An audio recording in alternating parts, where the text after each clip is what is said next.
Hello, BookTube. We're doing a read-along. Matthew at Mayberry Book Club and I are doing read-alongs every single month to make the title of his BookTube channel a reality, an actual book club. And this month we are doing a read-along, one issue at a time, of the 4 issues of Batman Year One, which is a revamping of Batman's origin story told by Frank Miller and drawn by David Mazzucchelli. And Miller is famous for Batman Dark Knight Returns, which is the other end of the Batman spectrum, where we see Batman's retirement years, his bitter, misanthropic retirement years. This is a young Batman just starting out, just putting on the cape and cowl and deciding how he wants to pursue his one-man war against crime in Gotham City. And it's as I mentioned in the last couple of videos, the genius moment, the genius tactic that Frank Miller uses here is to parallel Batman's story with that of Lieutenant James Gordon, who will become Police Commissioner Gordon, who is also a new arrival in Gotham City. Bruce Wayne has been away for well over a decade. They arrive at the same time, and they have basically the same goal, which is to root out the systemic corruption that runs all throughout Gotham City, from the highest rungs of politics to the highest rungs of the police department. There are only a few islands anywhere in Gotham City of ethical behavior. There are some good cops on the Gotham Police Department. Lieutenant Jim Gordon finds them. Slowly but surely, he finds them, while also finding the bad ones and trying his best to isolate them and beat them. There's also the District Attorney, Harvey Dent. A little bit of an Easter egg for our Batman fans who know that Harvey Dent will go on to become one of Batman's worst supervillains, and the first supervillain that we meet in Batman Dark Knight Returns, Two-Face. But for now, Harvey Dent is just a crusading district attorney. Bruce Wayne, we see in earlier issues, decides to set up an alternate reality, an alternate identity as Batman. So during the day, he will be the dissolute and seemingly brainless billionaire playboy, Bruce Wayne, and at night he will be Batman, the Caped Crusader, who begins taking out criminals from low-level drug dealers to high-level mafia dons, to the point where Gotham's extremely corrupt police commissioner, Loeb, decides that it's all-out war on Batman. He's this vigilante brought to justice.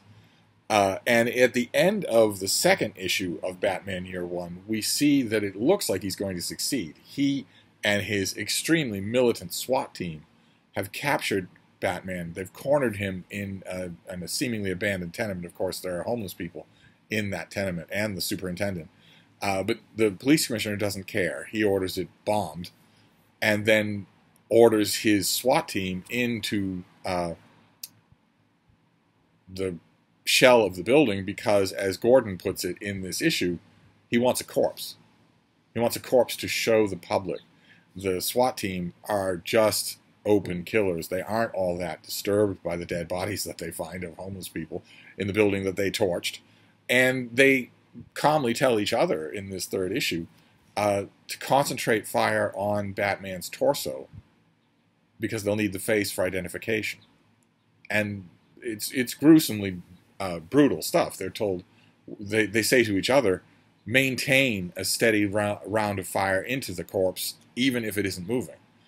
Batman is trapped in the building. He's already wounded in the leg. He knows that he has a very slim chance of getting out alive, especially since the initial round of fire that levels half the building ignites a lot of the chemical components in his utility belt. So he has very few tools to fight the armed cops that are pursuing him in this building. See that we get great Mazzucchelli artwork where the building is half destroyed and you've got these armed and armored policemen who are in the building to hunt down Batman. And Batman is wounded and alone, except for a Siamese cat. There's a Siamese cat in the building with him. See, this is a kind of a pathetic look at Batman that we don't see usually in the comics themselves. Here he is crouching under a stair. He's inches away from the men who are going to shoot him dead on sight. But he has an ace in the hole. He has a device in the heel of his shoe that is hypersonic and calls to the bats by their millions that roost underneath stately Wayne Manor, the Bat Cave. He sends out a hypersonic signal to attract them to the signal in their huge swarms. But before they can get there, he has to face the reinforcements that arrive in this destroyed building. And it doesn't look good. As he says, there are 12 men left and only 2 darts. And 1 bullet will make all the difference. And of course, they do hit him. They hit him. He attempts to rescue the cat, sends it out. Mazzucchelli has this great sequence here where we follow the cat. The men are shooting outside the building. They actually hit one of Gordon's men, but we're following the cat.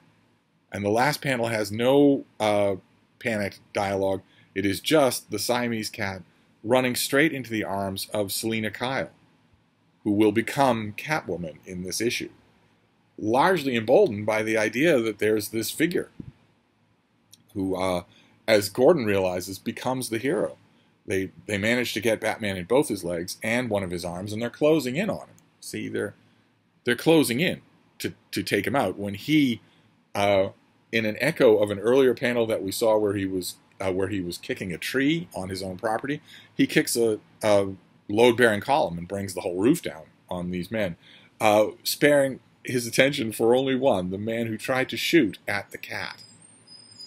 And that man he punches through a wall. And as Gordon says, they've made a hero out of him. But there's no time to reflect on it because that's when the bats arrive. Blocking out the sun, the bats arrive. And naturally, the whole crowd is terrified. And this is great artwork on Mazzucchelli's part. Because you get, first of all, this echoes the close-up look of the bat that crashes into Bruce Wayne's window.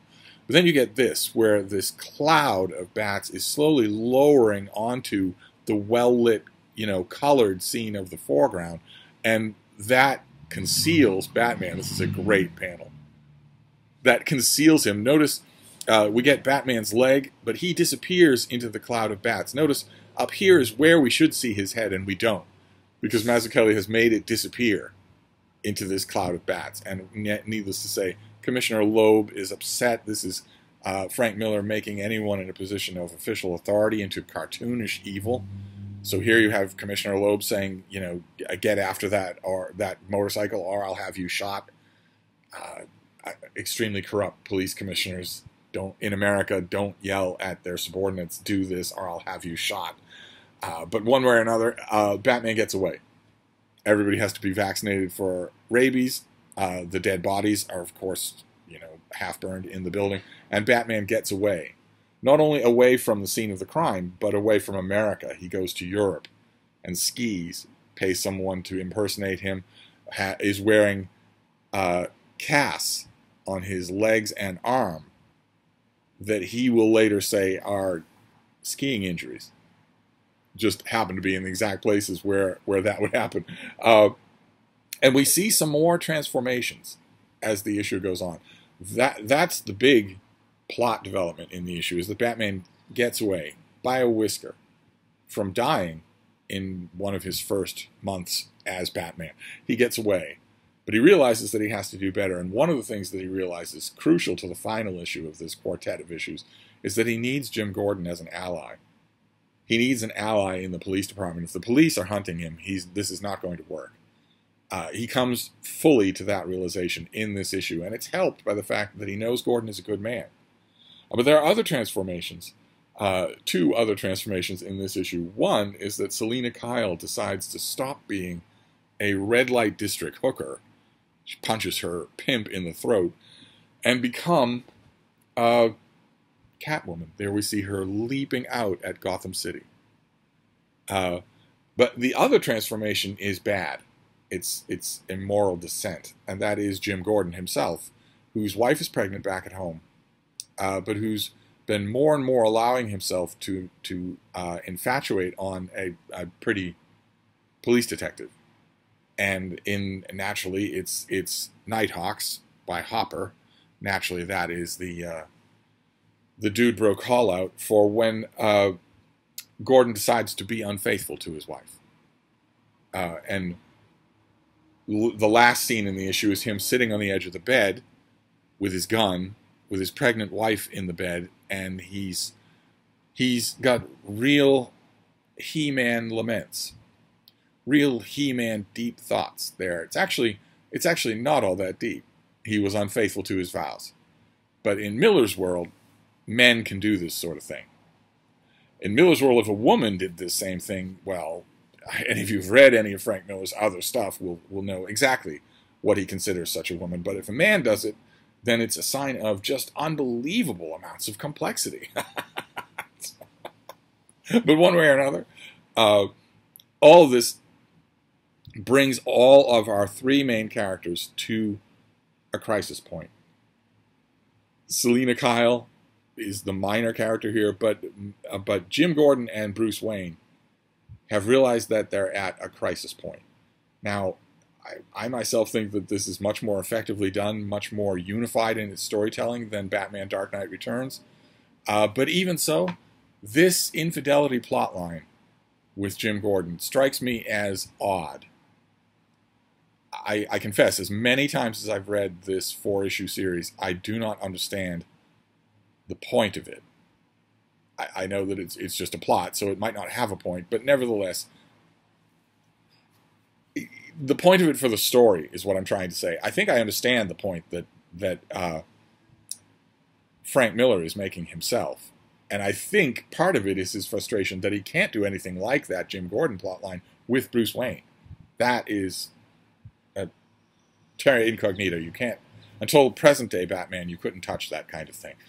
So there has to be some adult content here, some adult element.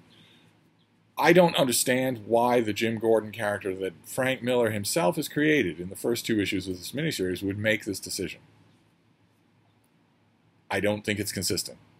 But one way or another, it's a very effective issue. It's the only issue in this 4-part story arc that is an explicit continuation of the issue that came before it. These two are the sort of super dramatic climax of the first arc of Batman's story. And then we get the 4th and final issue. That's next week. And it's a winner.